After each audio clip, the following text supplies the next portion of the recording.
similaridad, ¿listo? Que en ese momento la trazaron acá.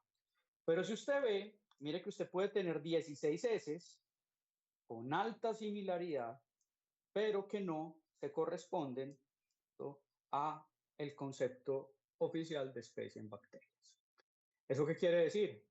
Que si tú tienes 16 heces, sea una similaridad muy alta entre dos cepas, esto nos está demostrando que vos no sos capaz de decir que son de la misma especie, ¿no?, bajo el concepto oficial u operativo de especie bacteriana. Lo que sí puedes decir es que debajo de ese tope, que en este caso es el 97, ya si no serían las mismas especies. Entonces seguimos con un montón de dudas, todavía un poquito sin solucionar y que todavía seguimos manejando hoy en día.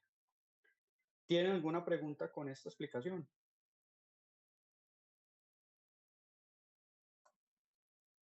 ¿Todo bien?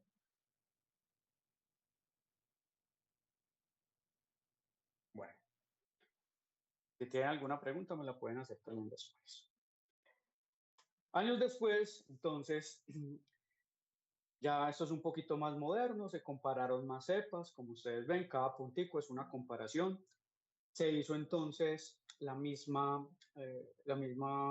análisis de asociación. Se tenía entonces la similaridad 16S en el eje Y y la reasociación. Míralo por acá. Y miren acá el 70% donde da, acá el punto de corte, miren el mismo comportamiento que la gráfica, obviamente, pues como invertida. En esta ocasión da como así, ¿no? ¿No? Y miren acá lo que antes se manejaba, que era el 97% de similaridad. O sea, cuando yo tengo un 97% o más de similaridad en el 16S, yo digo que son especies distintas. Eso cambió y hoy en día es el que se maneja y subió el porcentaje. Mírenlo acá, subió al 99% y hoy en día lo clasificamos así. Hay comparaciones del 16S con identidad de hecho, con similaridad, perdón, más altas que el 99, mírenla, claro, aquí están todas, pero no todas cumplen el criterio o se asocian con el 70% de hibridación ADN-ADN.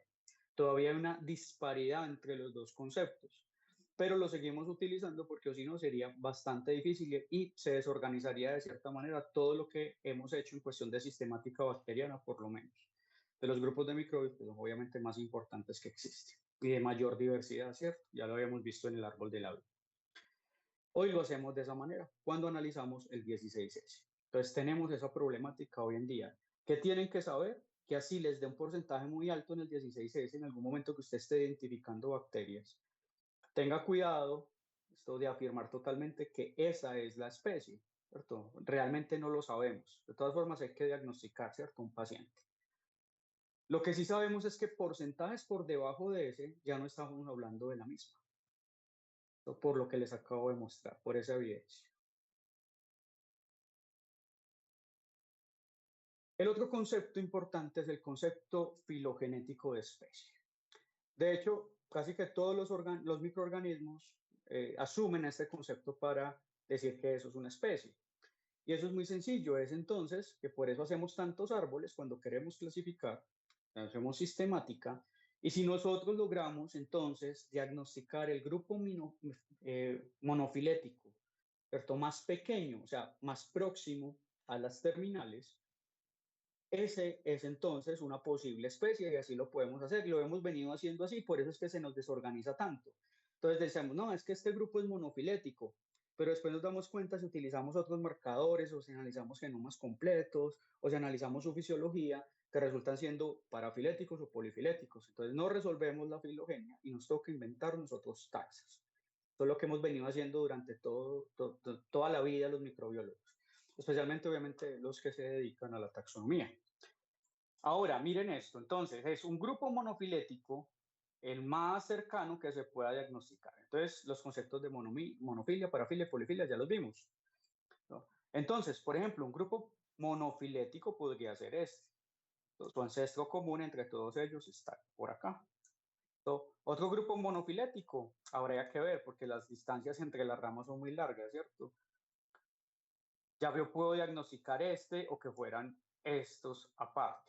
Entonces tendría que mirar la topología del árbol y los soportes estadísticos de las ramas para decir, vea, este de acá es un grupo monofilético y por eso yo voy a llamar especie tal a este grupito. Porque tiene un ancestro común muy cercano y yo puedo decir que son una especie como tal, ¿no? Eso tiene que ver con los conceptos que yo les había explicado en clases anteriores de anagénesis y cladogénesis, especialmente con el cladogenético, que es cuando existe entonces esa separación de linajes entre especies distintas. Entonces, como un árbol me puede hipotetizar, recuerde que es una hipótesis, ¿cierto? Es un modelo de evolución, y me dice, vea, es que el árbol me está mostrando que puede haber cladogénesis.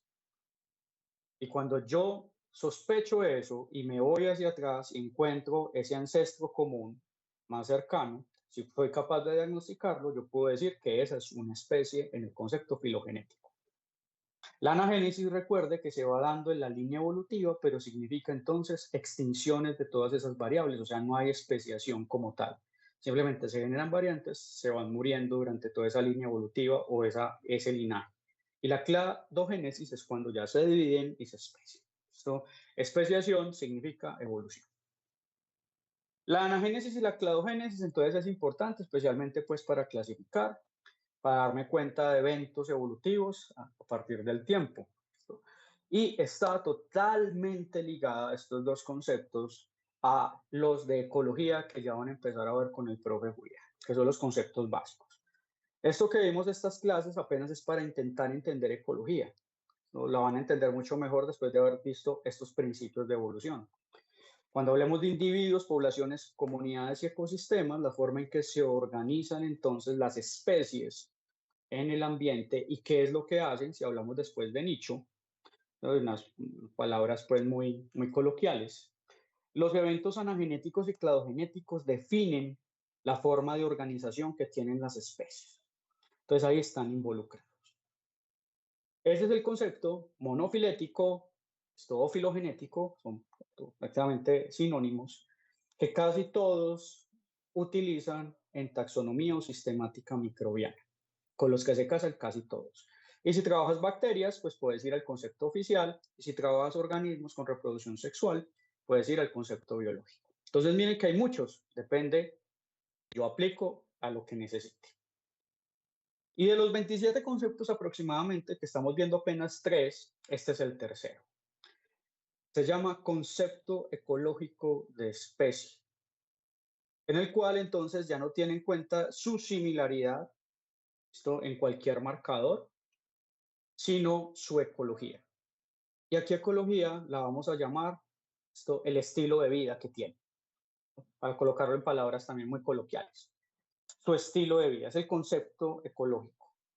O sea que si un grupo de microorganismos se parece, es similar, de hecho ahí entraría también un poquito la biología molecular, y explota de la misma manera el mismo recurso, yo puedo llamarla especie ecológica,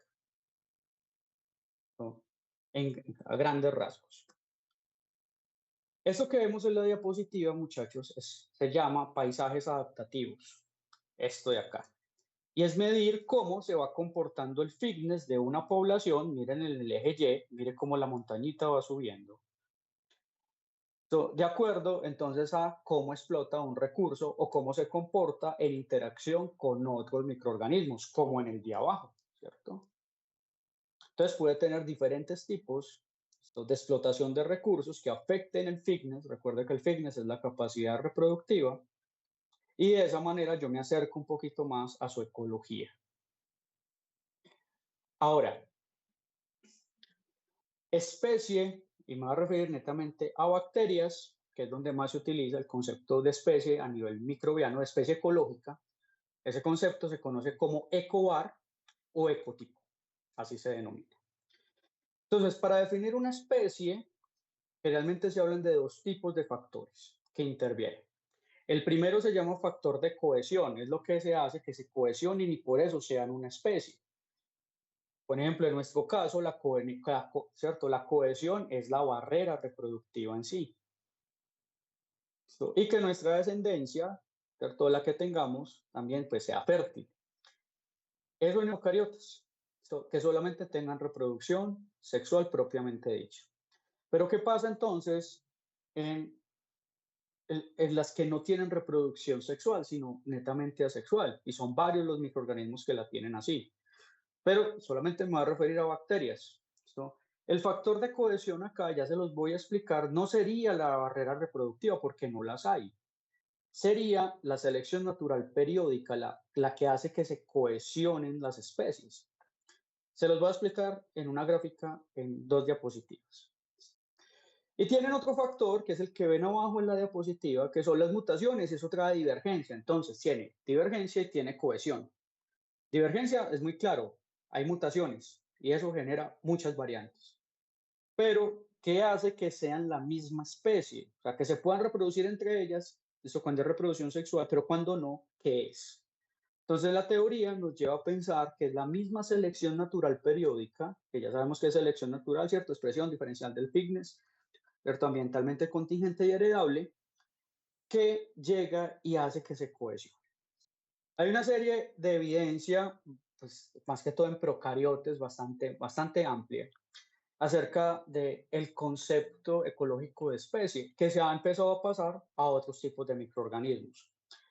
Aquí hay algunos papers, bacterias, ¿cierto? Especies bacterianas, especiación, qué son las especies bacterianas, los orígenes de la diversidad ecológica en procariotes, etc. Miren que es muy evolutivo, pero es a la vez ecológico, por eso se llama ecología evolutiva. ¿Esto para qué nos sirve? Para, ¿cierto? La parte pragmática, para que no se me pierdan, es, vea, tengo entonces algo que está evolucionando, quiero predecir mejor cómo evoluciona, la quiero estudiar y cómo se diversifica para hacer mejores diagnósticos y también tratar mejor las enfermedades y saber tal vez qué me puedo esperar de esa enfermedad infecciosa. Entonces, esas son teorías que sirven para esto. Nos permiten organizar, saber de qué estamos hablando, cómo tratarlo y tal vez generar mejores terapias, porque ellas cambian. Entonces, si sé cómo cambian, puedo entonces predecirlo, ¿cierto? De eso se trata también la evolución experimental. Ahora, bueno, yo tuve la fortuna de estudiar con los que desarrollaron el concepto de ecotipo. Este señor de acá, estuve haciendo parte de mi doctorado en Estados Unidos con él. Y de hecho, pues, trabajé con el concepto de especiación ecológica en unas bacterias, ya les conté, se llaman bacillus, y con esos bacillus, pues yo hago biocontrol. Lo que hago es, digamos, proteger a las plantas de enfermedades, tratarlas, de hecho, y también controlar plagas en cultivos agrícolas. Entonces tenía como esa parte muy de biología teórica, pero también mucho de biotecnología aplicadas. Otros días les hablo de qué fue lo que hice. Entonces, en palabras ya un poquito más mundanas, ¿qué es el ecotipo? Se los voy a explicar primero desde el punto de vista de esta grafiquita. Entonces piensen que hay diferentes poblaciones de bacterias que están acá, representadas con circulitos y con diferentes colores. Miren que hay 3 poblaciones. Esas 3 poblaciones están explotando recursos diferentemente, o sea, viven en un hábitat, en un sitio, y ellos explotan recursos y tienen un estilo de vida diferente en las 3. Resulta que llega un evento de selección natural por acá. Y la única que por aleatoriedad tenía una variante era esta. Eso se llama un mutante adaptativo. Tenía la mutación que permitía que sobrevivieran. Esto pasó varias veces, no solamente pasa una vez. Y hace que ellas entonces se mueran. Estos que estaban explotando ese recurso se mueran todos, haya extinción y que solamente sobreviva lo que puede sobrevivir y reproducirse después de ese evento de selección. Miren acá que ella sobrevive, después empieza a multiplicar y después de varias purgas, que así se llaman, esto ocupa un nuevo lugar que lo vamos a llamar hábitat y explota unos recursos que lo vamos a llamar por ahora nicho. Después el profe les va a explicar bien qué es eso. De esta manera, miren que la cohesión así sea un poquito antiintuitivo, o sea, cómo se forman, ¿cierto? Para que sea una especie, ¿cierto? Y se parezca entre ellos, son más parecidas entre sí, no fue por la reproducción sexual, fue por un evento de selección natural. La seleccionó para que al final quedara lo más similar esto, y lo que se pudiera después decir que se cohesiona, que es una especie. ¿Esto? Y obviamente aquí está entonces el factor de divergencia, que es el mutante adaptativo. Entonces, ¿qué es un ecotipo? Un ecotipo son poblaciones bacterianas que ocupan un mismo nicho ecológico. Mírenlas acá. O sea, que están explotando un recurso y que tienen un estilo de vida en un lugar específico. Esto. Y la divergencia es purgada por la selección natural periódica. Y miren que sí, lo que era diverso se murió porque habían eventos de selección. Y eso entonces permitió que se cohesionaran. ¿Por qué? Porque sobrevivió esto, se parecen mucho entre sí, se pudo multiplicar y genera otro tipo de especie bacteriana, llamémoslo ecotipo, que sobrevive a esas condiciones, explotan los recursos, ¿no? Eso es lo que dice la teoría. ¿Tienen alguna pregunta? ¿Cómo se llamaba el que mutó? Mutante adaptativo. Porque después va a sobrevivir y se va a reproducir. Eso es adaptación, ¿cierto? Que yo se los había explicado. ¿Sí? ¿Alguna otra pregunta? Bueno.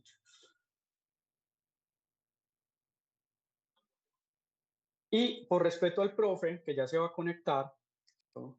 Y me falta un pedacito de, digamos que mi parte del parcial va hasta esta diapositiva. ¿Listo? Anótenla muy bien y si alguna cosa me reclaman si me descacho. ¿Por qué? Porque me quedan faltando unas diapositivas, poquitas, pero no quiero tomarme más tiempo. Después vemos ese tema, o sea, yo se los completo cuando vuelvan entonces a hablar conmigo, en unas 3 o 4 clases. Entonces, hasta acá iría en la parte del parcial lo que yo les di de esta unidad. ¿Qué es esto? Esto se llama mecanismos de formación de ecotipos, o sea, dos formas en que pensamos que los ecotipos se generan. Se llaman barridos selectivos, ¿no? Genéticos o genetic sweeps se llama. Aquí está, ¿no? Esto puede ocurrir en más microorganismos, pero el ejemplo es bacteriano. Entonces, dentro de ese concepto de ecotipo que les acabé de dar, es uno de tantos modelos. Obviamente no les va a poner nada matemático, ni mucho menos, ni de evolución molecular. Simplemente quería que supieran ese concepto. Hoy se empieza a manejar cada vez más. Todavía requiere, creo que, más investigación y, digamos, más popularidad dentro de los que trabajamos sistemática bacteriana. Aquí es como la explicación de cómo es que se puede purgar la diversidad y al mismo tiempo homogenizarse esas poblaciones que quedan, que después van a ser especies nuevas, ¿cierto? ¿Cómo se están dando los procesos de especiación? Existen dos métodos. El primero se llama barrido de todo el genoma o genomic sweep en inglés. Un barrido del genoma. ¿Y cómo es esto? Miren acá el primer cuadrito. Cada circulito significa que es un genoma bacteriano y por eso lo pintan circular distinto. Entonces hay diversidad de genomas viviendo en un cuadrito que lo vamos a llamar hábitat. Y resulta que acá el asterisco, significa que tiene una mutación adaptativa. La consecuencia, según el modelo de ecotipos, aunque hay varios modelos, si no el más simple se llama ecotipo estable, dice que todas se van a extinguir por procesos de selección natural periódica y solamente va a sobrevivir la que tenía esa mutación. ¿Sí ven la consecuencia? Listo. Entonces hay diversidad de genomas. Hay un genoma específico que tiene una mutación que va a permitir que sobreviva y se reproduzca y la consecuencia es esa. Entonces se homogeniza la diversidad. La otra se llama barrido específico de un gen. ¿Cómo así? Miren acá, hay una población de bacterias con genomas distintos. Si los ven las rueditas, ¿cierto? De diferentes, por lo menos con diferentes líneas. Eso significa que hay diversidad genómica. Ellas están viviendo en un hábitat, en un lugar. Y ese gen, entonces, mírenla acá, se pasa por transferencia horizontal a todas ellas. Y ese gen permite que todas sobrevivan. Y también sabemos que eso se da. Y es un mecanismo recurrente que pasa en lo que es la resistencia a antibióticos.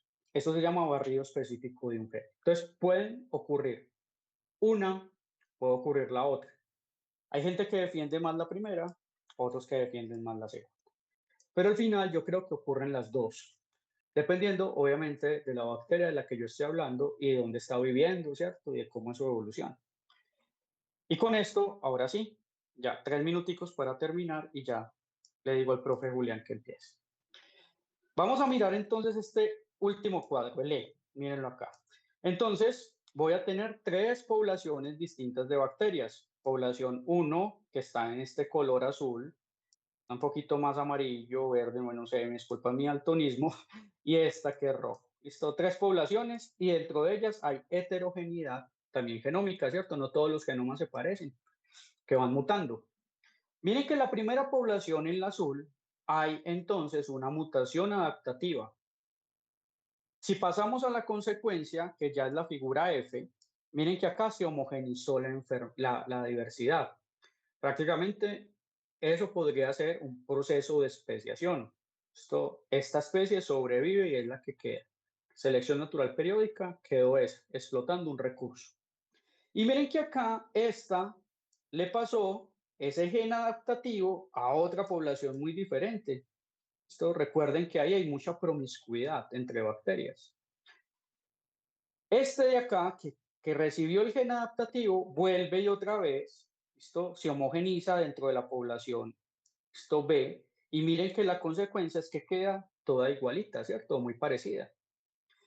Y así pasa a la siguiente, y al final hay una homogenización de la diversidad, ¿listo? Y por lo tanto también una purga de lo que ya había, tanto por barrido de genoma, ¿listo? Que ocurre entonces dentro de cada población en particular, ¿cierto? O sea, dentro de cada población y barrido específico de un gen que ocurre entre varias poblaciones. Y de hecho, ya con análisis de microbiomas y biología computacional, se logró probar que pueden ocurrir las dos en la naturaleza y de esa manera pueden evolucionar las bacterias. O sea, ya hay evidencia, no solamente teórica. Y con eso yo termino mi parte. ¿Tienen alguna pregunta?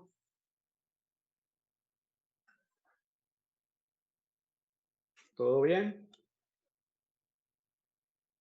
Listo.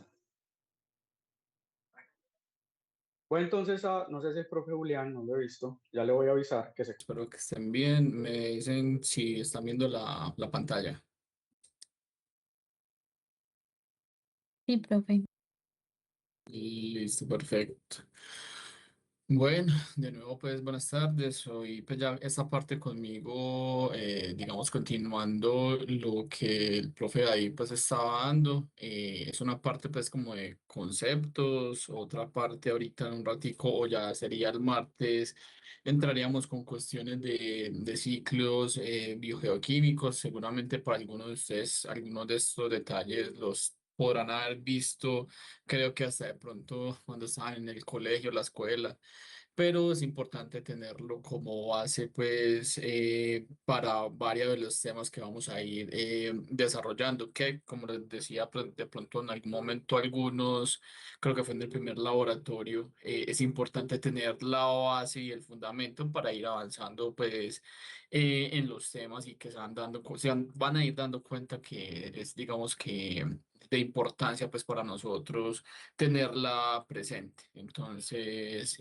bueno, como ustedes ya saben, pues ya se dieron cuenta que pues, las grabaciones van a estar limitadas, entonces, bueno, espero que los que requieran hacer algún tipo de grabación la hagan pues de manera personal en su computador.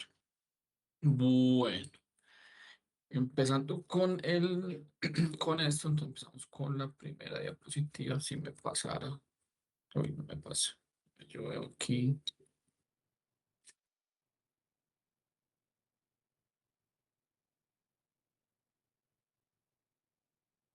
No, muchachos, que no vaya. Ahí sí está pasando. Listo.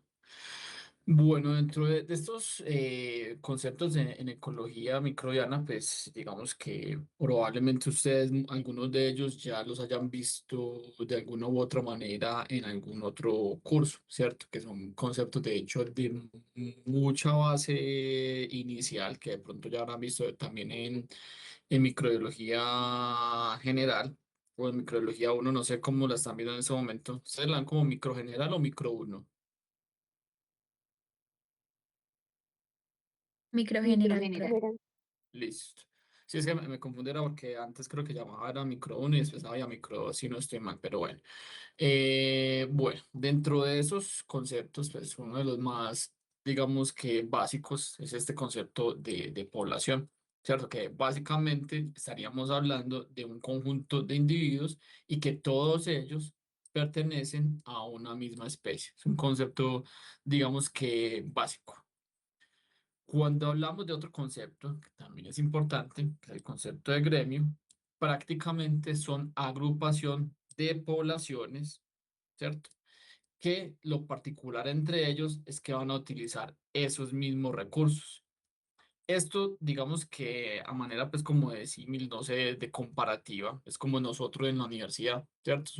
Somos grupos o poblaciones de diversas partes, voy a decir cualquier cosa, digamos, gente que viene de Itagüí, de La Estrella, Sabaneta, de Caldas, de Marinilla, de Río Negro, etcétera, y que estamos compartiendo todos. Digamos que la Universidad de Antioquia, donde estamos obteniendo un conocimiento, ¿cierto? Entonces, un gremio, grupo de poblaciones que comparten, digamos, unos mismos recursos. Cuando hablamos ya de otro, digamos, concepto que sería un poquito más allá, sería el concepto de comunidad. Aquí estamos hablando ya de un conjunto de poblaciones, digamos, en este caso de poblaciones microbianas, que están interactuando entre ellas, ¿cierto? Y que también a su vez se está haciendo una parte de coexistencia en un espacio determinado que sería pues nuestro, lo que estaríamos hablando como hábitat. ¿Cierto? Ustedes saben que obviamente entonces van a haber diversos tipos de comunidades y dentro de cada de esas comunidades, bueno, van a haber algunos de estos, digamos que lo que estábamos hablando, gremios. Si ustedes se dan cuenta, sería ir como yendo de uno en uno. Y cuando hablamos de ecosistema, ya aquí no solamente estaríamos hablando de microorganismos, sino que también estaría, digamos que, haciendo esa interacción ya con los macroorganismos. Entonces, el ecosistema es ese conjunto de comunidades, tanto de microorganismos como de macroorganismos, y que van a estar en, digamos que en un ambiente particular, ¿cierto? Por eso los pongo, coexisten en un ambiente. Aquí les voy a mostrar una imagencita pues, de estos tres conceptos básicos que les estaba mencionando.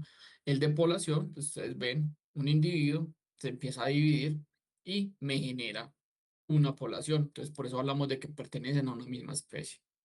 Cuando hablamos de gremio, pues ustedes, digamos que, no sé, gente, bueno, pongámoslo no gente, microorganismos que son capaces de fijar nitrógeno o tomar nitrógeno del ambiente. Entonces, por ejemplo, estos son capaces de fijar nitrógeno del ambiente. Ahí aparece como gremio uno. Y aquí aparecen otros tipos de microorganismos que, no sé, degradan celulosa. Entonces, son microorganismos que, digamos, que tienen unos mismos, comparten, digamos, unos mismos recursos. En este caso sería el nitrógeno que está en el ambiente, el nitrógeno molecular, y en este caso sería celulosa, ¿cierto? Obviamente todos ellos van a estar en un ambiente, pueden estar en un ambiente en común, ¿cierto? Y cuando ya están en un ambiente en común, como lo ven acá, es una integración de este tipo de poblaciones y lo estamos viendo acá, que aquí lo vemos, conjunto de gremios o conjunto de poblaciones y que ya están interactuando entre ellos, llevando procesos diferentes, que eso, digamos que en teoría puede ser muy extrapolable a lo que ustedes van a hacer, van a ir observando en lo que es el proceso de la columna Vinogradski. Ahí van a haber diferentes grupos de microorganismos que todos van a ir llevando procesos diferentes. Algunos van a ir degradando, no sé, las proteínas que venían del huevo, otros van a ir haciendo otro proceso, digamos, los que hayan usado glucosa, los que hayan usado fuentes de azufre distintas, como fue el sulfato de calcio, que era una fuente inorgánica directa. etcétera, ¿cierto? Entonces, para aclarar estos tres conceptos. ¿Alguna duda hasta ahí, muchachos?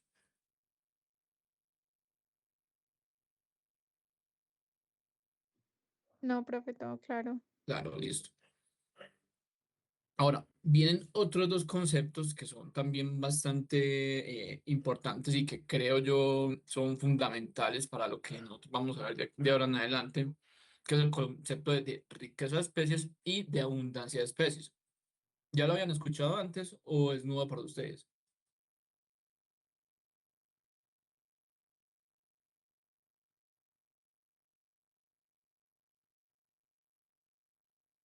El profesor David ya no lo había mencionado.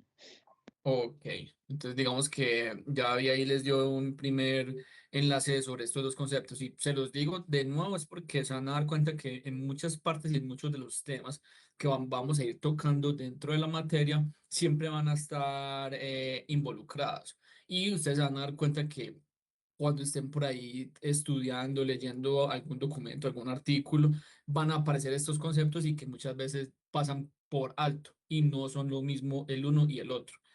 Cuando hablamos de riqueza, básicamente estamos hablando de todas las diferentes especies que hay en una muestra particular. Es decir, yo puedo hablar de la riqueza de especies que tengo en la piel, o puedo decir la riqueza de especies que tengo en el sistema gastrointestinal.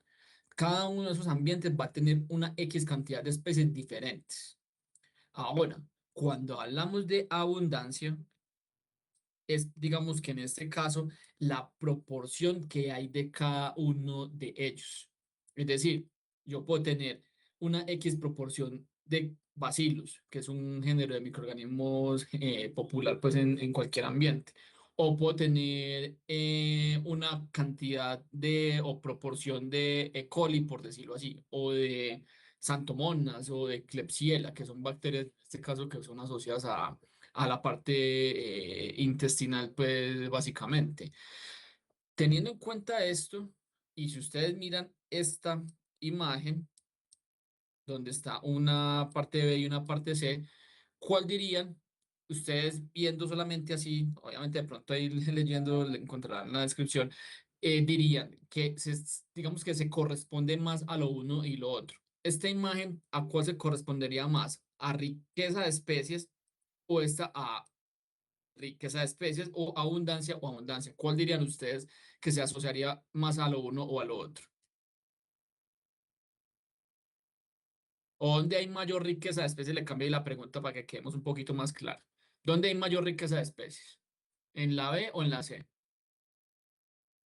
Y si no alcanza nada, les puedo poner ahí el zoom, pues como para que de pronto... Ahí no me quiere poner. Profe, yo diría que en la B hay mayor riqueza de especies, porque se ven diferentes formas, entonces diría que hay, pues sí, como Exacto. más tipos de microorganismos.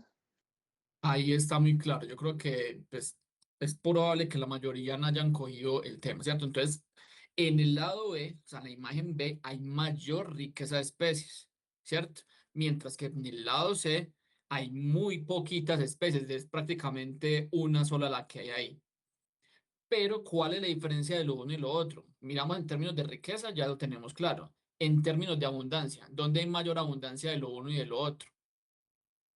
Si ustedes lo miran teniendo en cuenta lo que les acabo de decir, en el lado C hay mucha abundancia, pero solamente digamos que pobreza en riqueza, hay muy poca diversidad de especies. Mientras en el lado A hay más riqueza, pero poca abundancia. O sea, digamos en este caso, bueno, aquí no puedo rayar. Voy a decir cualquier cosa, que esto sean X microorganismos. Habrán dos representantes. Por ejemplo, de este hay un representante y así sucesivamente. Hay más riqueza, pero poca presencia de ellos. Mientras que aquí hay una sola célula generalizada en todo lo que estamos observando. Entonces aquí más riqueza, poca abundancia. Aquí poca riqueza, mayor abundancia. ¿Queda claro?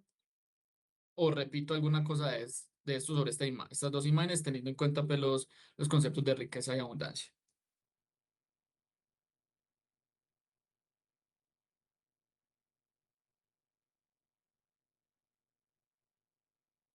Sumo que entonces queda claro, pues, para que lo tengan presente porque, como les digo, estos son dos conceptos que van a ser utilizados regularmente en varios de los momentos pues, que estemos viendo en los temas del curso.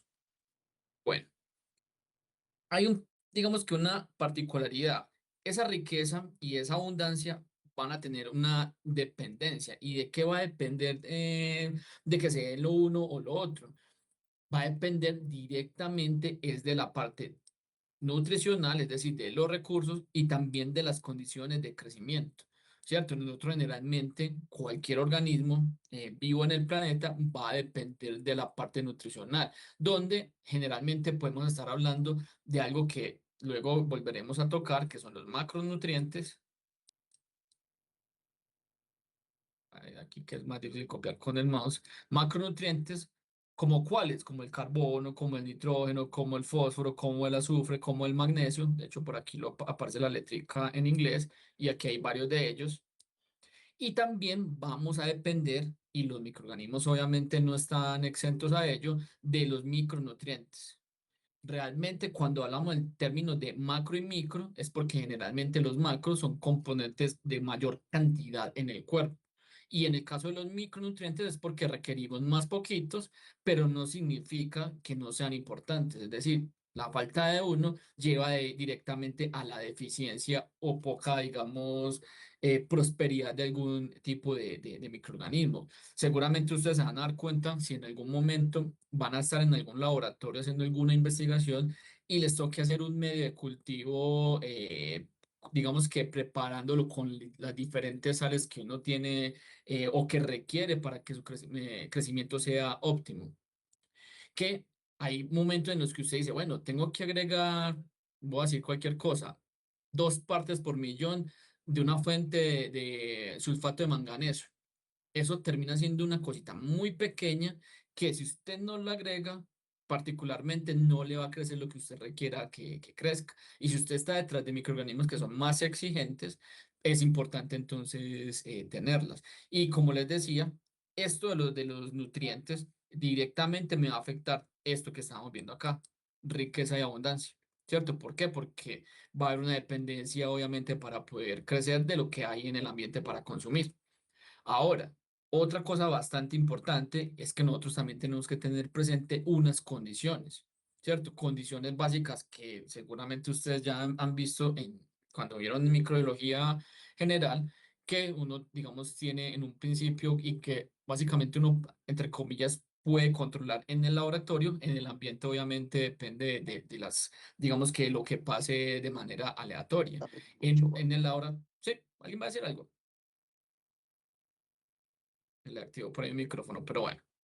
En el laboratorio, pues nosotros obviamente tendríamos la incubadora, donde podemos tener diferentes tipos de temperatura, por decirlo así. Yo lo puedo poner a poca temperatura, a temperatura, digamos, típica de crecimiento, que es 37 grados, o a temperaturas ya superiores, y eso me va a condicionar y me va a modular también qué microorganismos van a estar allí, ¿cierto? No todos van a tener ese tipo de tolerancia, que eso seguramente ya lo habrán visto con David, no sé, lo de tolerancia de Sheldon, o todavía no, lo verán de pronto después, no recuerdo en qué parte está del tema esa parte, pero bueno, si se dan cuenta entonces lo que son las condiciones, sea temperatura como lo que les acabo de decir, digamos que la cantidad de agua que se pueda tener, el pH es otra cosa bastante relevante. Si ustedes se dan cuenta, no todos los microorganismos van a crecer digamos que en la misma, digamos, valor de pH.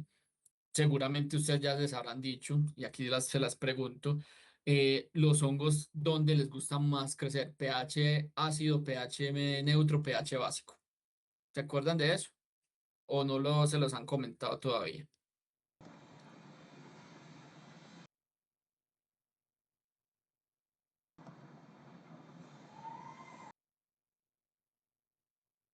Ninguno.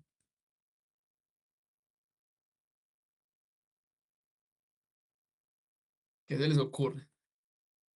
¿A qué tipo de pH digamos que los hongos crecen mejor? ¿O les favorece pues su crecimiento? ¿O les gusta? Pues y también lo podemos ver por ese lado. pH ácido. Exacto, pH ácido. Entonces, ¿qué hace uno, por ejemplo, así como, bueno, ahí me voy saliendo un poquito del tema, pero pues creo que también es bacano que tengan, pues, digamos, otras perspectivas dentro de lo que estamos viendo. ¿Qué hace uno en un laboratorio? Cuando uno, digamos, en el caso de pH, generalmente uno tiene, y bueno, y va a sembrar hongos y quiere que no le crezcan otro tipo de microorganismos, que generalmente uno lo asocia a bacterias, ¿cierto? Generalmente uno puede, para evitar el crecimiento de bacterias, puede tener dos vías, o pues digamos como las más fáciles de implementar, o es el uso de antibióticos o el uso de algún tipo de ácido. Casi siempre nosotros en el laboratorio utilizamos es un ácido que es ácido láctico, que es un ácido débil. ¿Y qué hace uno cuando agrega el ácido láctico? Pues va detrás de qué? De bajar ese pH. Y al bajar el pH, en teoría, no deberían crecer bacterias, ¿cierto? Sino que me va a favorecer el crecimiento de los hongos. Ahí es una manera particular y que en el ambiente este tipo de detalles y que ustedes se dieron cuenta también con la columna Winogradsky que nosotros agregamos algo para, digamos, que sostener esas variaciones también desde el pH, que es ese manejo con el carbonato de calcio, ¿cierto? Que fue el buffer que se le agregó. Otra cosa importante también, que es, digamos, que va a modular esa riqueza de abundancia, pues también va a ser el oxígeno, la presión osmótica, etcétera, ¿cierto? O sea, hay, digamos, diversas condiciones físicas que me van a llevar a tener ese control o esa capacidad de pronto de proliferación de algún microorganismo en particular. Teniendo en cuenta esto, ¿cierto? Que ya hemos visto como hemos ido como hilando de a poquitos, venimos a otro concepto que es el concepto de nicho ecológico. Cuando hablamos de nicho ecológico, básicamente estamos hablando de que cada organismo, en este caso teniéndolo en términos de microbiología, cada microorganismo va a ocupar un espacio y en ese espacio que ocupa va a llevar a cabo unas funciones. Entonces, el nicho estaría directamente asociado a ese espacio que se ocupa y a las funciones que está haciendo allí dentro de un ambiente, ¿cierto? Entonces, bajo esto, bueno, antes de continuar, ¿alguna duda hasta ahí de esto?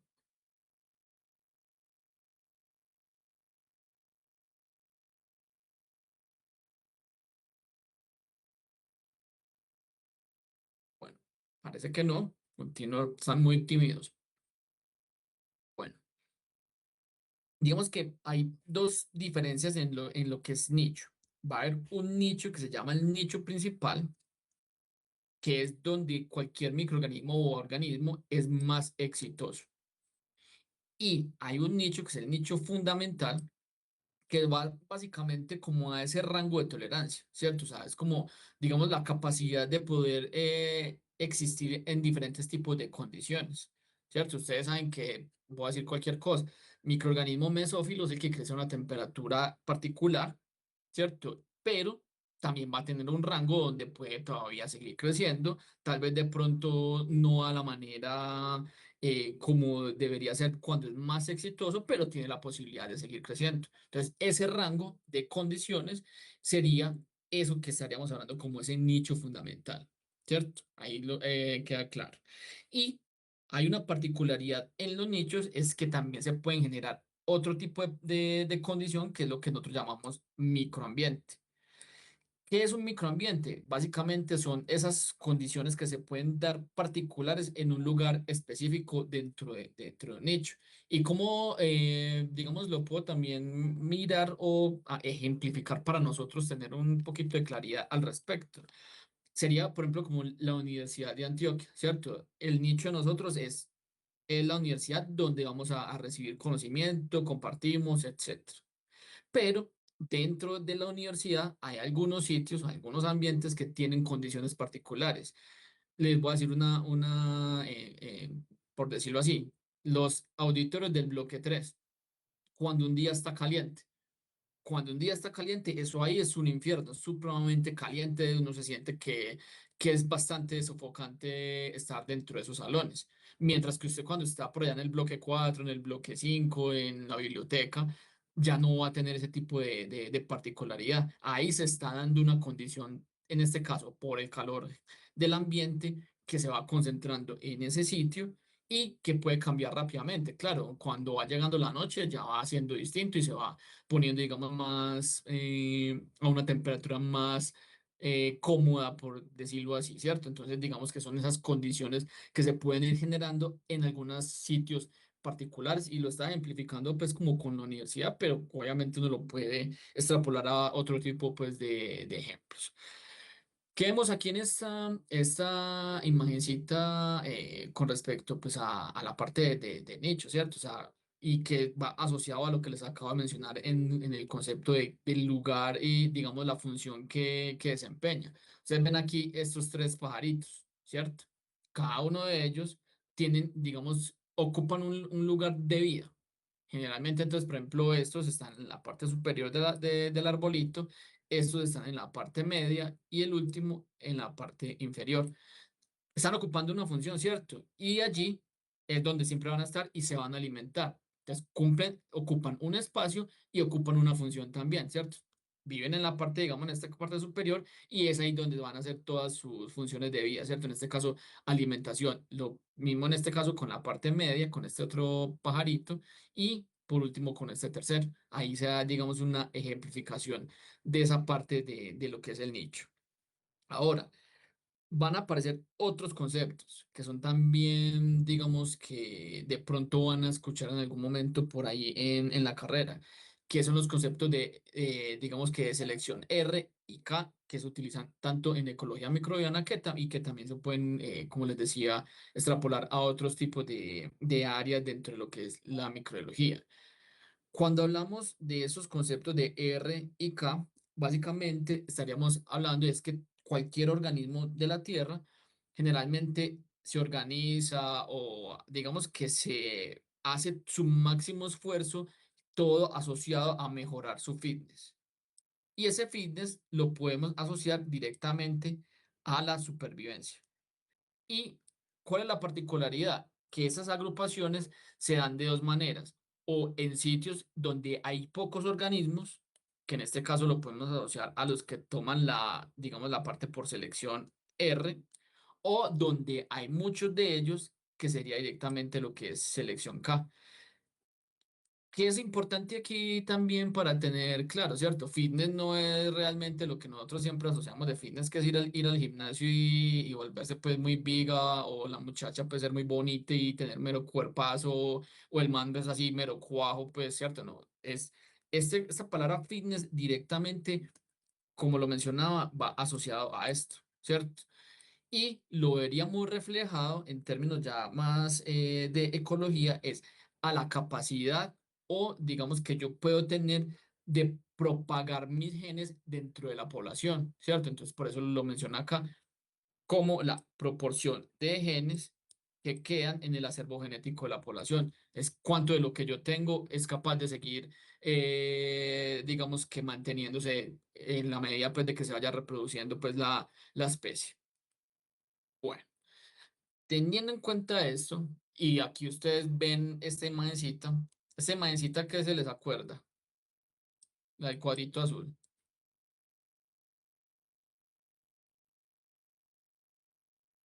Una curva de crecimiento. básicamente es una curva de crecimiento. En términos generales, en ecología, mm, digamos que apenas que estaba por aquí comiéndome algo. En términos de microbiología, de ecología, perdón, esto representa, es cómo se organizan, digamos, de alguna manera todos los organismos, ¿cierto?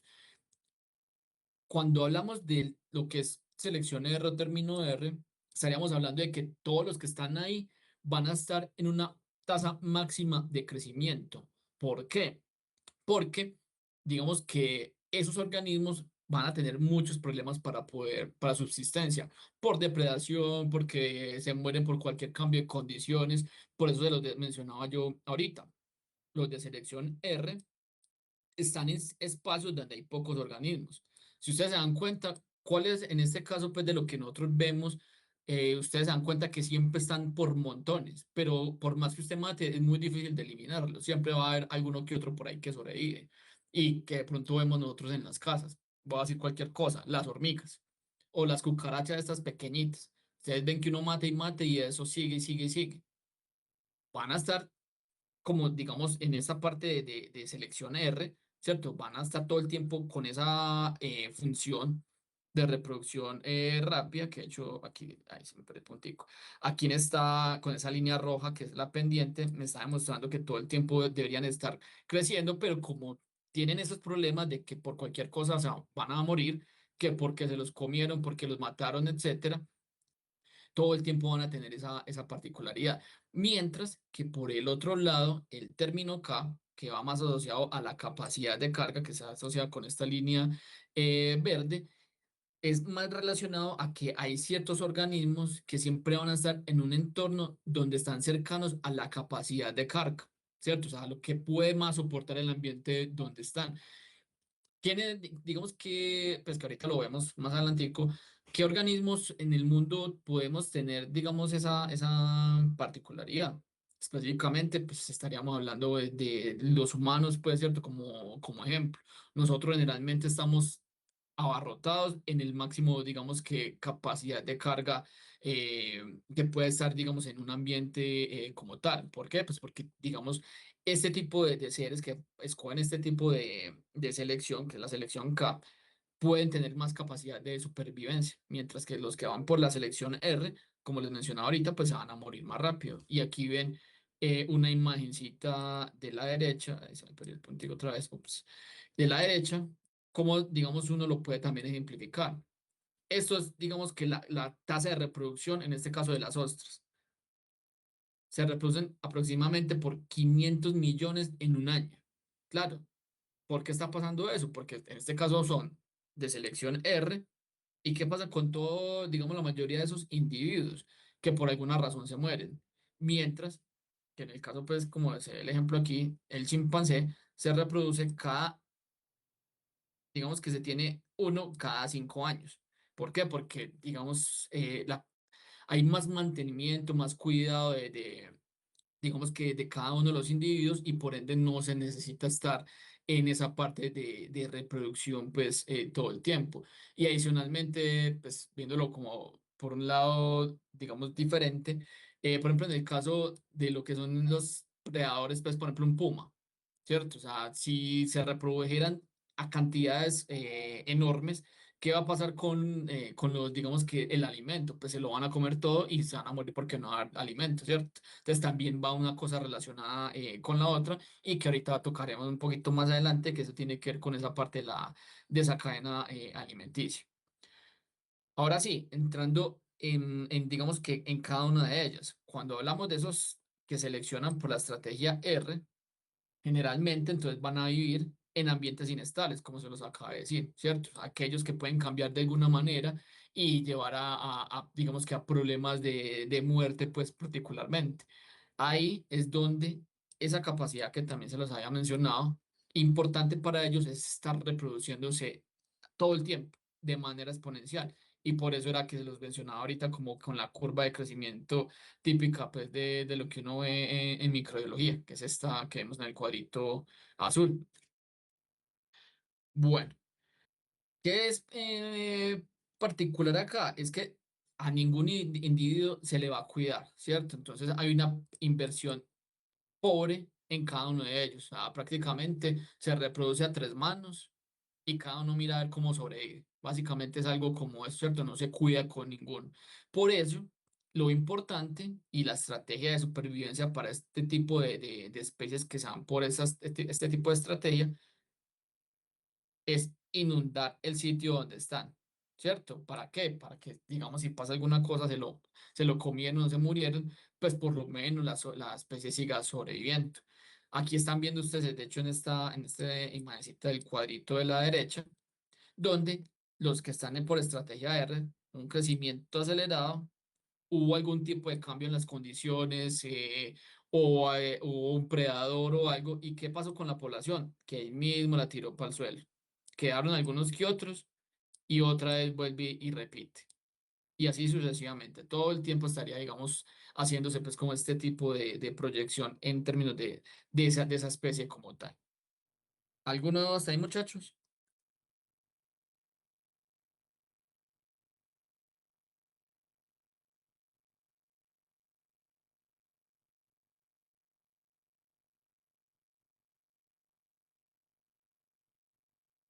Entendible, no No, entendible. profe. Repito algo, ¿no? ¿Está bien? Sí, así está bien. Listo. Bueno, entonces teniendo en cuenta lo que les acabo de mencionar, digamos que de esas particularidades para este tipo de organismos que se dan por esta estrategia, es que tienen, digamos, tienden a tener vidas cortas, o sea, se van a morir rápido, ¿cierto? O sea, en el caso, pues, de lo que nosotros tenemos cercano, pues, digo, el objeto de estudio de todos nosotros, que son los microorganismos, pues, generalmente también pasa lo mismo, ¿cierto? Una vida corta, generalmente pequeños, obviamente, pues, lo tenemos ya, lo acabo de mencionar. Y también que se genera esa parte de maduración, digamos, que rápida, en este caso, pues asociado a la reproducción y adicionalmente, pues que se pierde mucha energía. ¿Cuáles de todos están aquí involucrados? Y como les mencionaba ahorita, pues, los insectos sí o sí van ahí, ¿cierto? Algunos de los peces también, los corales y particularmente las bacterias, por todo lo que les había mencionado, pues en la diapositiva anterior. Ahora, los que se van por este tipo de estrategia, que es la otra, que es la K, ¿cierto? O sea, todos los que estemos ahí, porque obviamente los humanos, digamos que somos los que más dominamos en el mundo, y vamos a estar en entornos más estables, ¿cierto? Generalmente, pues como se los mencionaba, todos los que son de este tipo de estrategias son de mayor tamaño.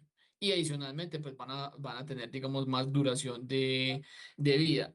Y hay una, digamos que una particularidad bastante importante. La descendencia es, digamos, reducida. ¿Por qué? Porque se invierten más en cada uno de los individuos pertenecientes a la especie. Por eso, entonces, digamos, ustedes se van a dar cuenta que en el caso, pues, de los humanos, de los chimpancés, que es más fácil de lograr ver los vínculos entre los individuos de la población, ¿cierto? Adicionalmente, pues también va a haber, digamos que más eficiencia en el gasto energético en comparación de los que son estrategas tipo R, ¿cierto? Entonces ahí se van dando cuenta, digamos, esa parte importante dentro de lo uno y lo otro. ¿Qué particularidades tienen también en este caso los estrategas tipo K? Es que el crecimiento es mucho más lento. Y como se los mencionaba ahorita, en la imagen de ahorita, parecía pues al crecimiento típico de la curva de crecimiento pues típico de bacterias, etcétera.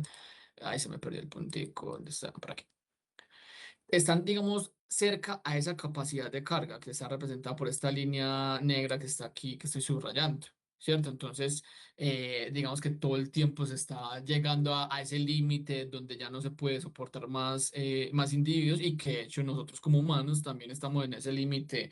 En la Tierra, que hace algunos años se mencionaba que estábamos en el punto de no retorno, que era, digamos, que esa capacidad del planeta de soportar a tantos individuos que somos pues la especie humana.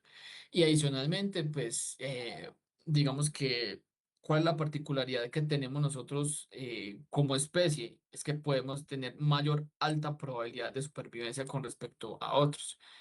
Eso es algo, digamos, que tenemos nosotros de ventaja con respecto a otros individuos, pero hay algunos de ellos, por ejemplo, en el caso de los elefantes, que también tienen a ser, digamos, o tienden a tener este tipo de estrategia tipo K.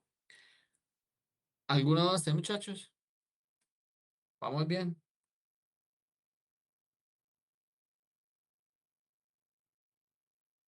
Sí, profe.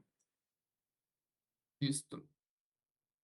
Hay algunos organismos también que han, digamos, como evolucionado para desarrollar una estrategia intermedia o mixta, dependiendo obviamente de las condiciones ambientales en las que estén. ¿Qué, digamos, qué particularidad les da a ellos? Que prácticamente, y como se lo resalto aquí en esta línea roja, pueden volverse como en el organismo más adecuado, dependiendo de la condición, o están en lo uno o están en lo otro. Particular, digamos, ¿qué les genera eso? A que también les da unas ventajas, ¿cierto? O sea, se pueden adaptar a las diferentes condiciones de supervivencia. Aquí lo hemos de hecho representados y que ahorita se van a dar cuenta que seguro ya han hablado de eso en algún momento, pero aquí, digamos, estamos entrando un poquito más dentro de lo que es el tema. ¿Qué vemos aquí? Estrategas tipo K. sea, mayor supervivencia, mayor dominancia, pues, digamos, acá están en un ambiente más estable, etcétera, mientras que los que están por aquí, por fuerita, están bajo una estrategia tipo R, tienen prácticamente que estar reproduciéndose, pueden haber condiciones ambientales que me los pueden matar, etcétera. ¿Dónde se desarrolla este tipo de estrategia y que va muy asociado a esta imagen que les estoy mostrando? En algo que seguramente ustedes ya han escuchado por ahí o alguna que otra vez la habrán mencionado, las biopelículas. ¿Ya lo habían escuchado?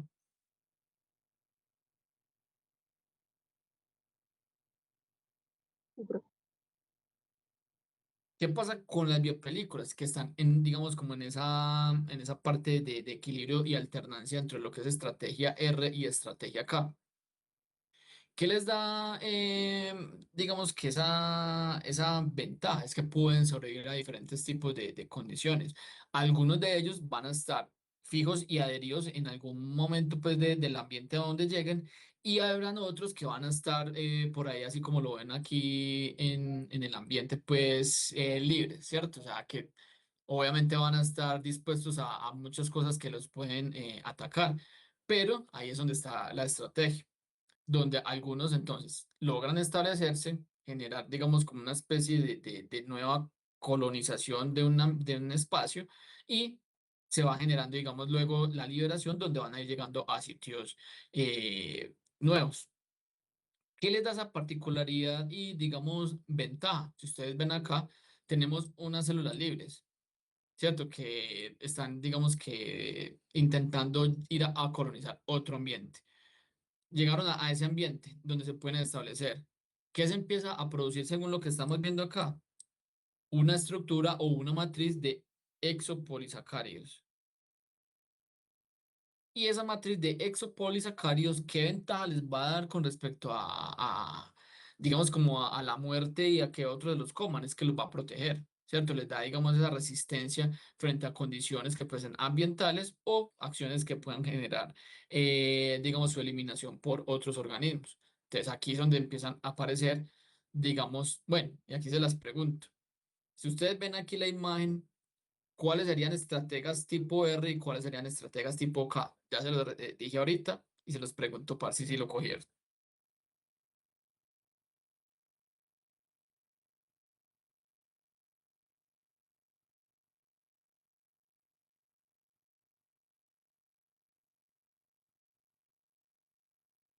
Profe, pero ¿cómo así no son el mismo microorganismo? Recuerden, ahí es donde está el detalle. Miren que es el mismo microorganismo, pero hay dos tipos de estrategia y hay algunos que yo les mencionaba acá. Organismo más adecuado es el que hace alternancia. O sea, puede tener una o la otra estrategia a la vez. ¿Cierto? O sea, pueden estar en sitios donde se van a morir y todavía tienen que reproducir rápidamente, o pueden estar en sitios donde se pueden establecer, ya no tienen que estarse reproduciendo, sino que pues simplemente estar ahí, digamos que en el cuidado, ¿cierto? Teniendo en cuenta eso que les acabo de decir y lo que les acabo de también de mencionar con esto, esa matriz de exopolisacáridos que básicamente es esta estructura así como cafecita que se ve como que los cubre, ese cuidado y ese mantenimiento. Mientras que estos que están por acá están por fuera. O sea, aquí cualquier cosa los puede atacar. O sea, aquí, que llegó algo y se los comió. Perdieron el año y llórenla y se murieron, ¿cierto? Pero todo el tiempo van a ver por ahí libres. Todo el tiempo tienen que estar reproduciendo para, obviamente, poder prosperar. Teniendo en cuenta esto, estos son estrategas R o K. Y estos son estrategas R o K. Es el mismo organismo, pero recuerden que hay alternancia. La de polisacárido K. Y, Exacto. Serían estrategas, pues estarían en estrategia K en ese momento. y pues la de arriba es R. Exacto, estarían en un momento de estrategia R. ¿Por qué? Pues porque lo que les acabo de decir, digamos que llegaron a este sitio, se establecieron, se empezó a producir los exopolisacáridos. Esos exopolisacáridos, como les menciono, les da esa capacidad de resistencia a cosas ambientales, a condiciones que pueden cambiar y o de predación que puede haber algún organismo que se los pueda consumir, ¿cierto? Entonces están, digamos que en un ambiente más estable. Mientras que por el contrario, los que están por aquí nadando y flotando por ahí solitos, están, digamos que con toda la condición favorable para que sean eliminados por algún cambio de temperatura, por cambio de pH, presión osmótica, bueno, etcétera, y depredación, ¿cierto? Entonces, ahí se da ese tipo de condiciones. Pero como todo el tiempo se están reproduciendo, por eso es que no, obviamente van a seguir proliferando y van a seguir colonizando nuevos ambientes. Y por eso es que ustedes hablan de que una biopelícula y digamos que es difícil de pronto eliminar de un ambiente porque todo el tiempo se va, digamos que proliferando y reproduciendo, ¿cierto? Ahí queda claro hasta ahí, muchachos, para los que de pronto no hayan entendido ahorita.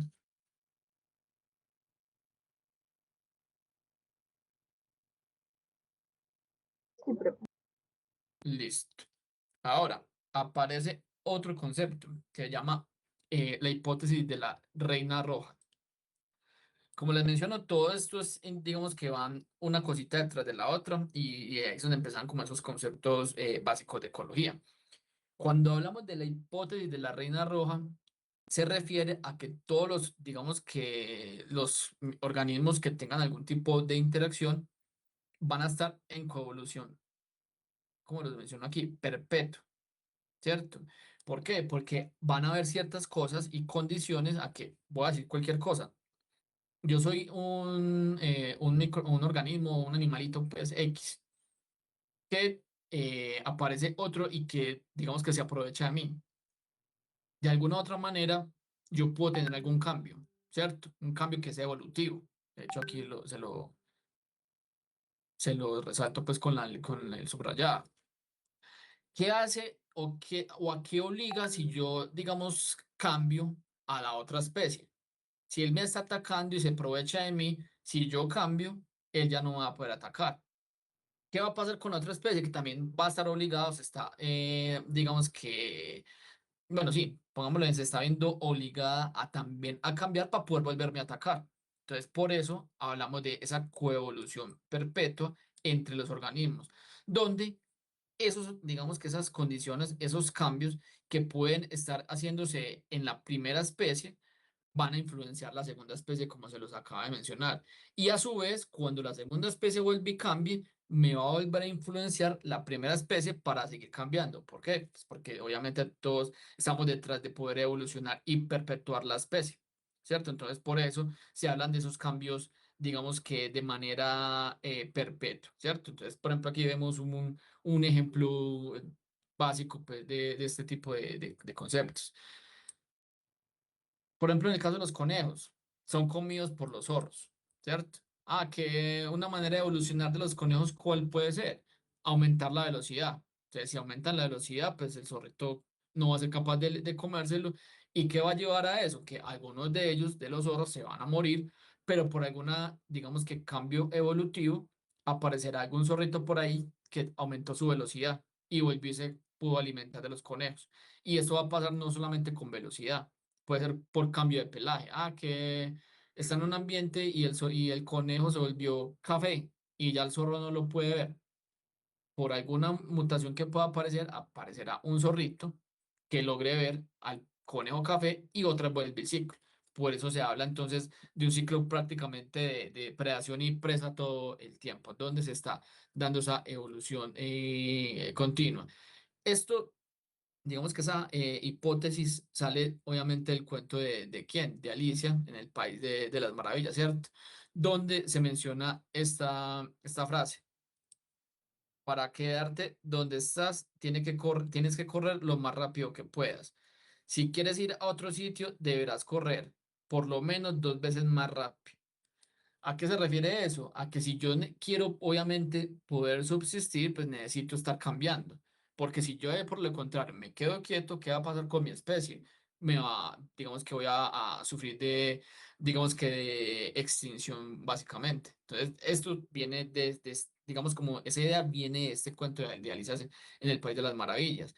Si ustedes lo ven en términos ya más enfocándolo a la parte microbiológica, ¿cierto? Entonces, todo el tiempo van a verse, se están presentando alternancias en el dominio de las especies, donde digamos que por cualquier condición que esté pasando en el ambiente, puede generar algún cambio, en este caso, en las frecuencias relativas de cada uno de ellos. De hecho, por eso se los ponía acá. La reina roja se identifica como esos cambios periódicos en esa frecuencia relativa en las especies que estén haciendo esa interacción, ¿cierto? Donde realmente no va a haber un ganador, ¿cierto? Sino que va a haber una coexistencia entre todas las especies. ¿Y cómo lo vemos representado en esta imagencita? Pues tenemos tres cepas. Está la A, la B y la C. Aquí en el eje X estamos viendo el tiempo, ¿cierto? Va pasando el tiempo. Obviamente no es que eso pase chascarreando un dedo y ya apareció un cambio y se volvió mejor que el otro, ¿no? Eso va pasando obviamente con muy buen tiempo. ¿Qué va pasando entonces, digamos, con la especie a medida que va pasando el tiempo? ¿Hubo alguna condición en el ambiente donde fue favorable para esta especie A? ¿Cierto? Entonces, miren que empezó a que aumentar, pero a medida que fue pasando el tiempo, vamos que esta es a medida que fue pasando el tiempo, bueno, yo creo que esto no le puedo cambiar el color, o sí, así. A medida que va pasando el tiempo, hubo otro cambio. ¿Y qué pasó con esta A? Empieza a disminuir, pero ese cambio me estaba favoreciendo, en este caso, al C. ¿Qué va a pasar con el C posteriormente? Que puede existir algún tipo de cambio que me va a favorecer, en este caso a la cepa B. Empezó a aumentar la B. Como se va dando ese aumento, esta obviamente empieza a disminuir y lo mismo pasa con la otra, la rayas de rojito. Lo mismo va pasando con la otra. Es decir, se va dando también, digamos, esos cambios periódicos que dependiendo de las condiciones van generando que algunas se vayan volviendo dominantes y esto es bastante importante porque eso ayuda a mantener la biodiversidad en un ambiente. Es decir, todo el tiempo se están dando esas alternancias en la dominancia por esa frecuencia relativa que se va asociada a ese favorecimiento de una condición ambiental que lleva a que se puedan, digamos que reproducir ciertos microorganismos, mientras que otros van quedándose relegados, digamos, durante un periodo de tiempo. ¿Alguno hasta aquí, muchachos?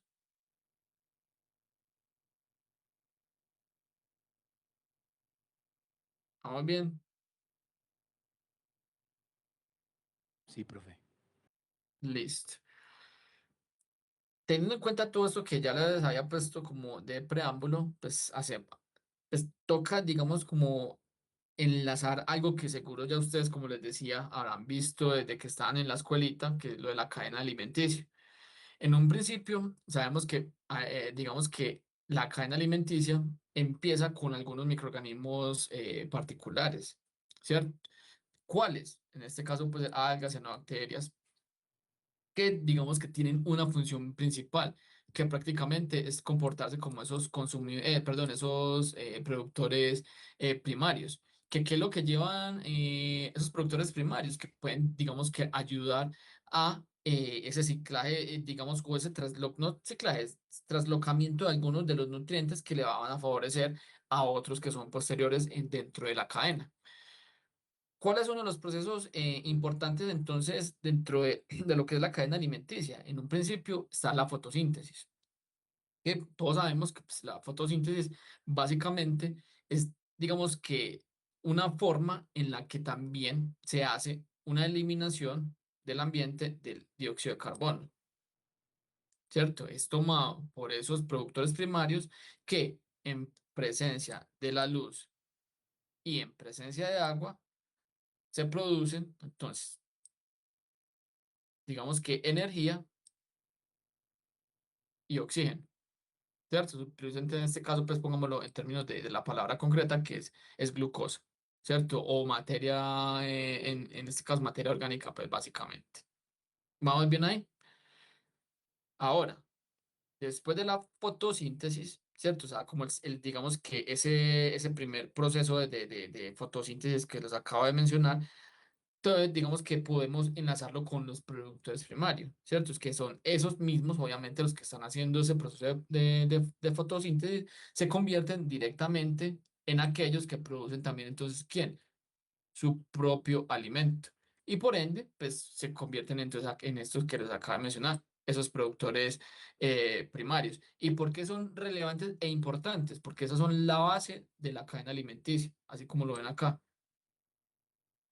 Estos son los productores primarios que en un principio son consumidos por estos que son los consumidores primarios, luego los consumidores secundarios y así sucesivamente dentro de esa cadena alimenticia. Esto es básico, yo creo que pues, lo habrán visto, como les decía, en la escuelita. Luego de ello, ¿cierto? Tenemos entonces otro proceso que es el de respiración aeróbica, que básicamente es la conversión de ese azúcar o de lo que se produce pues por los productores primarios que en presencia del oxígeno, ¿cierto? Se produce dióxido de carbono, agua y energía. Por eso es que estaba ahorita yo mencionándoles que con glucosa el fin último es esa parte de la producción de energía. ¿Cómo lo vemos aquí representado en la imagencita? Pues ustedes ven aquí cada uno de ellos. Los que son los primarios, los secundarios y los terciarios hacen su proceso de respiración y ¿qué van a liberar? Ese CO2. Y aquí se va conectando esa cadena alimenticia, ¿cierto? El CO2 es el que se consume dentro de los productores primarios y ahí sigue luego pues esa parte pues del ciclo. Ahora, ¿qué va a pasar posteriormente? Que va a haber digamos que un proceso Profe, de... Sí, profe, ¿me puedes mostrar la diapositiva, la anterior, o sea, la 2? esta. Ajá, dame un momentico. Necesita que repita alguna cosa de ahí. No, sino que es para tener la imagen. Ah, no, tranquilos muchachos que yo les comparto las diapositivas. Yo no soy, pues en ese sentido no tengo problema con que ustedes las tengan, pues yo las mando. Ah, listo.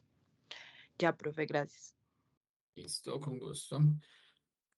De hecho, pues hay muchas pruebas que se peliculan mucho con eso, pues, pero eso a la final del discurso uno es el que lo hace, pues, ¿cierto? O sea, se hace sus diapositivas y piensan qué va a decir con lo que hace.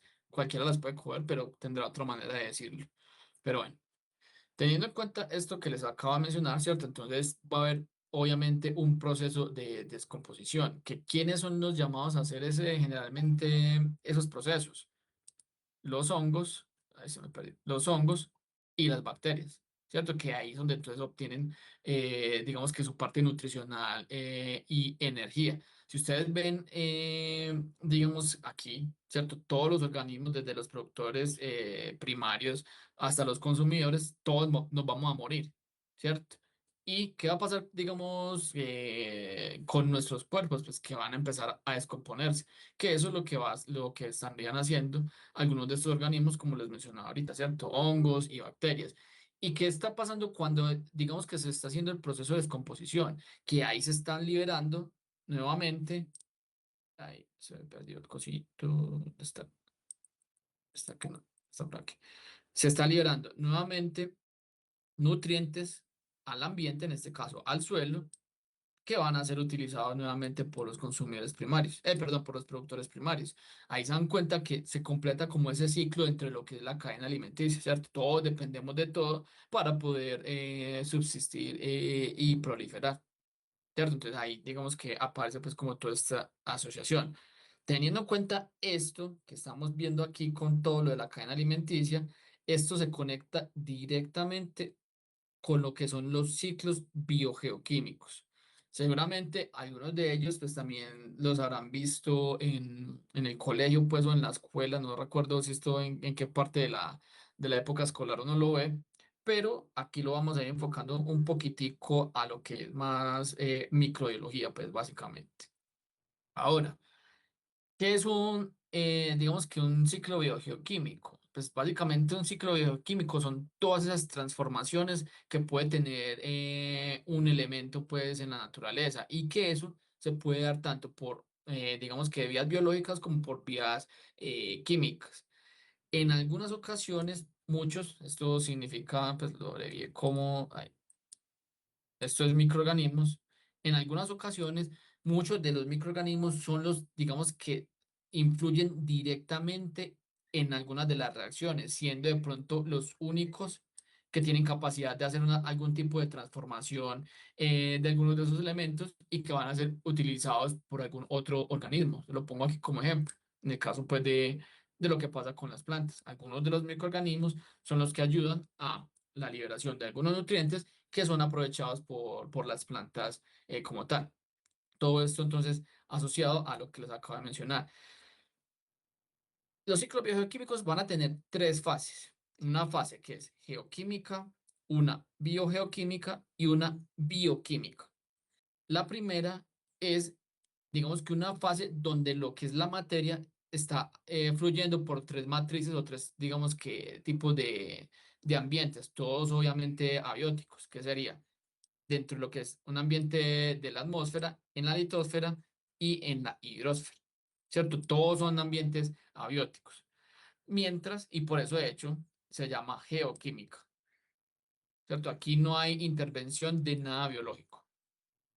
Cuando hablamos de una fase biogeoquímica, en este caso, ya sí la materia orgánica se está dando, digamos, como un paso dentro de lo que es. Ahí se me perdió otra vez. Perdón, de hecho aquí me equivoqué. La materia se está dando un paso dentro de lo que es de materia orgánica a inorgánica y o al contrario, de inorgánica a orgánica. Es decir, se está dando esa transición dentro de uno y dos ambientes. Ahora, cuando hablamos de la fase bioquímica, aquí ya esa materia se está dando esa transferencia directamente dentro de los organismos, ¿cierto? Aquí lo mencionan como la comunidad biótica. Estas son las tres fases entonces asociadas a un ciclo biogeoquímico y por eso obviamente su palabra pues directa y va relacionada mucho con esto.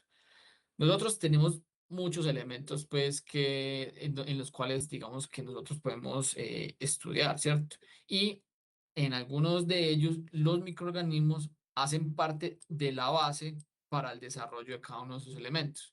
Por ejemplo, en el caso del carbono, del nitrógeno, del azufre, del fósforo, de hecho, son de los que vamos a ver nosotros directamente, pues, en clase.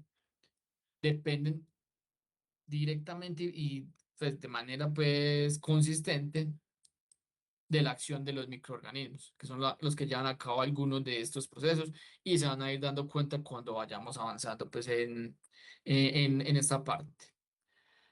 Como les mencionaba ahorita, ¿cierto? O sea, nosotros, digamos que los elementos se dividen en dos grandes grupos, los que son esos macronutrientes y los que son los micronutrientes, ¿cierto? O sea, como también se los mencionaba ahorita, los macronutrientes es porque hacen parte de la mayor, digamos, porción del cuerpo o de la estructura de cualquier organismo, puede ser más del 95%.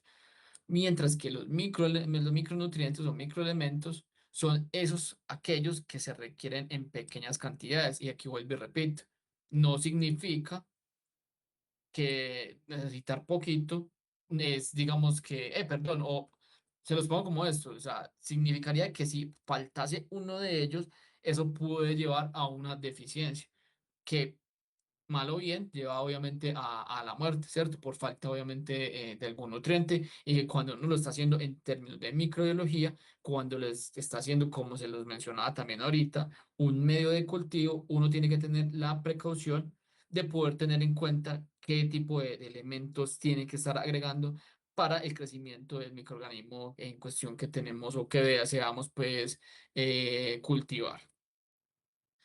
Dentro de ello, dentro de, digamos que estos elementos, ¿cierto? Hay algunos de ellos que tienden a moverse de manera gaseosa y algunos de ellos de manera sedimentaria.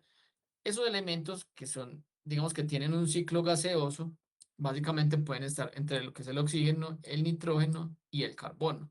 ¿Cuál es la particularidad de ellos? Es que todos estos, el mayor, digamos que reservorio o donde más se encuentra es en la atmósfera. Y este tipo, digamos que este grupo de elementos gaseosos, otra cosa particular es que también es un ciclo relativamente rápido. Mientras, por el contrario, los que son tipos sedimentarios, como el del azufre y el del fósforo, son, digamos que ciclos lentos, que dependen o se depende, digamos, digamos que se pueda acceder al recurso como tal. Y estos básicamente estarían directo en lo que es el suelo, pues en la tierra, pues que lo que nosotros mal llamamos tierra.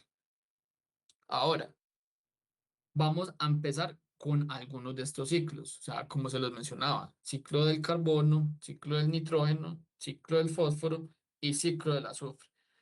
A ver qué hora es. Bueno, adelantemos un poquito más de esto, a ver hasta dónde llegamos y ya continuaríamos en clase pues, presencial el martes con esta parte de los ciclos. Cuando hablamos del ciclo de carbono, y que ya se los mencionaba ahorita, este es un elemento gaseoso, ¿cierto? Que se supone que está, como les mencionaba ahorita, un ciclo asociado a ese ciclo gaseoso. El mayor reservorio realmente del carbono está directamente en las rocas y en los sedimentos, ¿cierto? O sea, aproximadamente 99,5, en este caso, de por ciento del carbono está en este tipo de ambientes. Donde hay otro tipo de proporción ya es en los océanos y en los hidratos de metano, ¿cierto? Que son, bueno, y en las fuentes pues fósiles también que dejaron también de pronto en esta cuestión de los dinosaurios. ¿Cómo se mueve, digamos que en el CO2, ¿cierto? Nosotros todo el tiempo estamos liberando CO2, todos los organismos básicamente, sean plantas, sean microorganismos, sean los animales, ¿cierto? ¿Qué va a pasar con ello? Que esta parte del CO2 que está en la atmósfera va a ser posible de eliminarse o quitarse, retirarse a través de qué mecanismo, del que estábamos hablando ahorita, de la fotosíntesis. Y posteriormente, si ustedes se piensan en lo que miramos ahorita con respecto a la cadena alimenticia, es básicamente lo mismo, pero dicho de otras palabras. Posterior a la fotosíntesis, el CO2 de nuevo regresa al ambiente a través de ¿qué? La respiración. ¿Y quiénes hacen la respiración? Pues todos los organismos que estemos en el planeta, ¿cierto? Todos los que estamos haciendo, digamos, este proceso. Entonces, de alguna otra manera, se elimina a través del CO2, se elimina a través de la fotosíntesis y vuelve otra vez al ambiente por la respiración. ¿Queda claro ahí?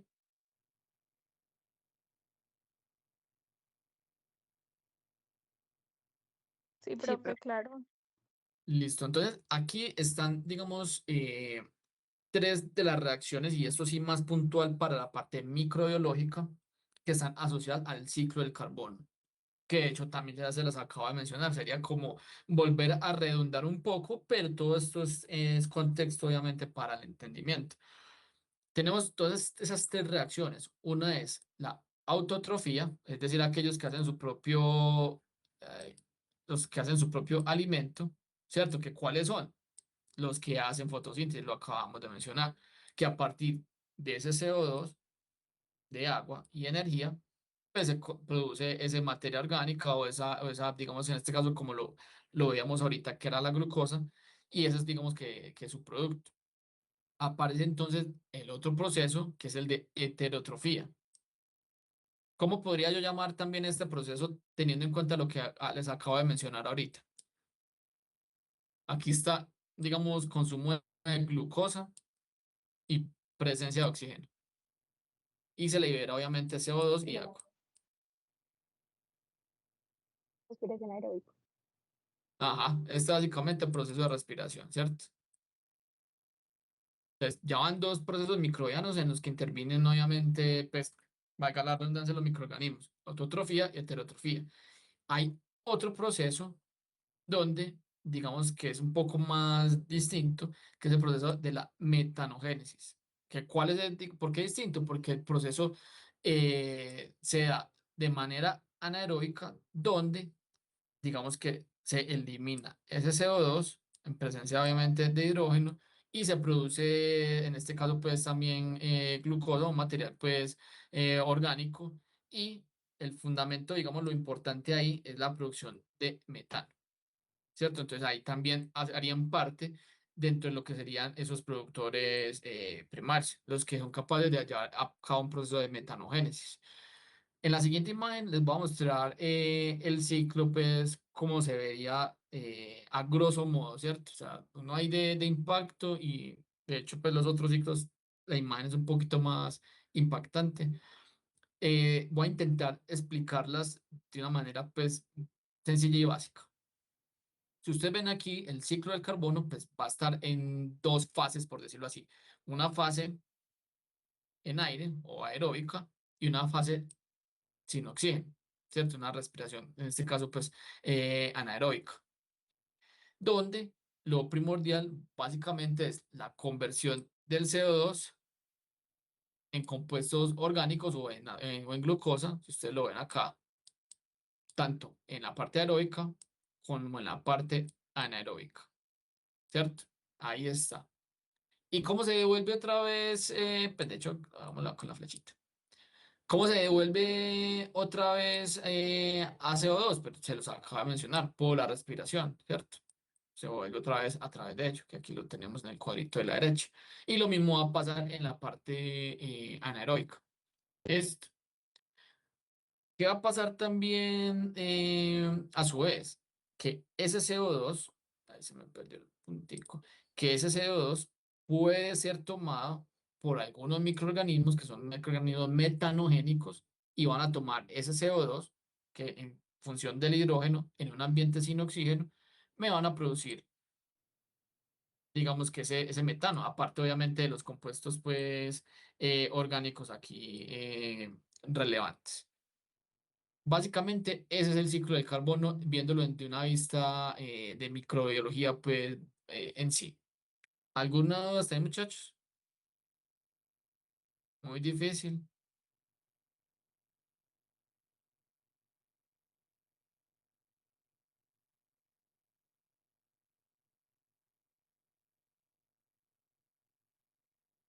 ¿Quieren que repita alguna cosa?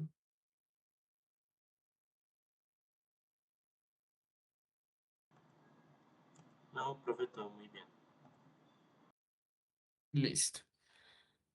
No sé si dejamos más bien hasta acá para que iniciemos con el ciclo del nitrógeno, más bien en presencia, pues en el martes en clase presencial. ¿Les parece o quieren que Listo, continuemos? profe.